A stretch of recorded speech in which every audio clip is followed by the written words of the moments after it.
Welcome to my channel. This is Gabriel Nyamu, your purpose coach.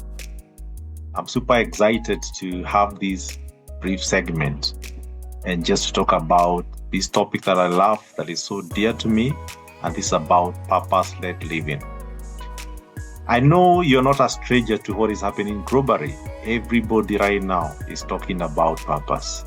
I did desire to see this moment. There's an outpouring of elevated consciousness, and God has convicted the hearts of men to search for meaning and purpose globally. Everybody is talking about purpose.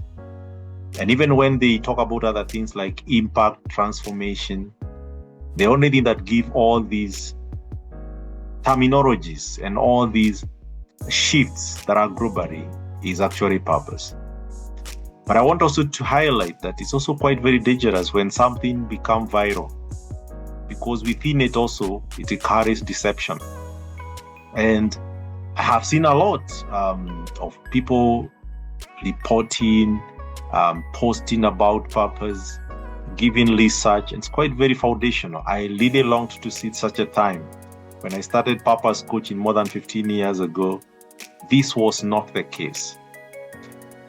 I want to highlight, and I have done this in a few other episodes, that is also a very dangerous season to be, because within it also carries deception. And anything that a man devises minus God will always lead to voidness. So there are around 10 grave mysteries of the 21st century, and I'll just highlight 3 of them that are related to purpose. And one, of course, is where there's a lot of hate and spirituality without God. It's comfortable to talk about spirituality in the marketplace, but don't mention God. And that's a dangerous trend. We are living in an age of intelligence, but in denial of the absolute truth. So there's difference between intelligence and truth. Simply because something can predict the future, can tell you about future happening, does not necessarily mean that is true. So you have a lot of intelligence, but without truth, or what we call absolute truth. But again, there is knowledge without convictions. They're not pouring of knowledge. But knowledge by itself is not redemptive. You can know so much, but still get impoverished in the results or the expression or manifest of the knowledge that you have. That's why just because you know something doesn't make it work for you. There's a certain other dimension that is required to translate that knowledge into convictions, and that later becomes the expression in reality. Now, where am I seeing about the issue of purpose? Everybody is talking about purpose currently. No doubt, I don't think you can read 10 posts without one post talking about purpose-led living, purposeful living, purpose-led leadership, and this global movement about it. I'm happy to be part of the people that are advocating for purpose-led living, purpose-led leadership, purpose-led venturing, but more particularly what you call redemptive purpose. Now, point to note is that purpose, especially the redemptive purpose, it's not your purpose. It's God's purpose, because He is the author. And then through you, or in partnership with you. So it's not your purpose. And I've also seen people paralyzing themselves into the realm of discovery, finding. There are people who are in pursuit of purpose throughout, and that's an endless pursuit.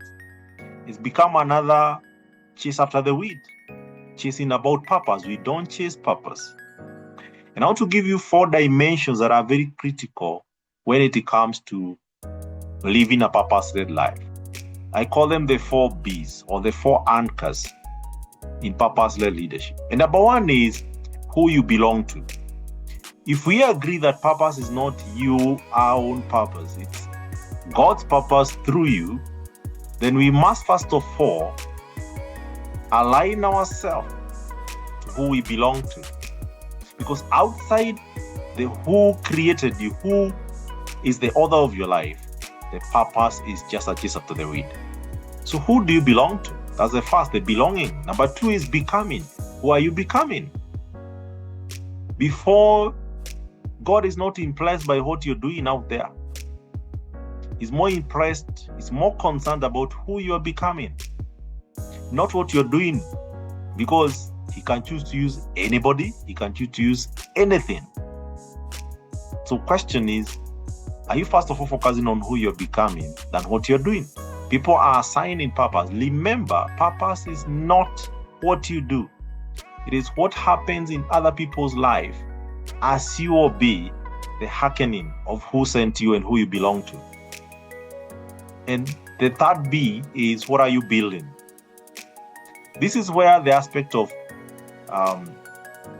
whether you're in career, whether you're in business, what you're building, the transformation you're bringing in the market. If your leadership is not something you said yourself, it's what you've been commissioned to build. Not what necessarily you're building, what you've been commissioned to build. That's the only time we can call it purpose. There are people building good stuff, good things, but nobody told them to do so. And what happens is that in the future, there is no sustainability.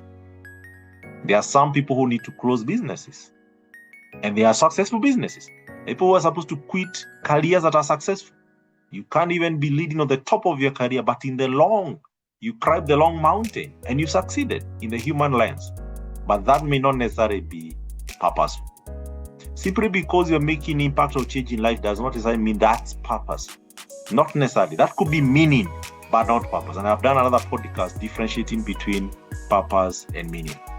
And the fourth B is, what kind of blessing are you becoming, or what you're building become a blessing to the current and the future generation.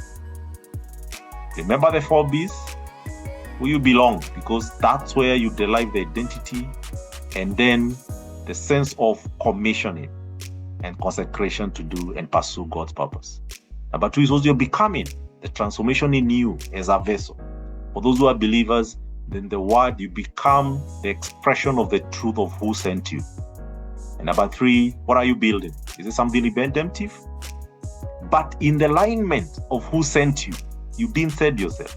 And then lastly, is it becoming a blessing to the current and the future generation. Be careful with the hype of the purpose hype in globally, which currently many people are talking about. This is Gabriel Nyamu, your Redemptive Purpose Coach.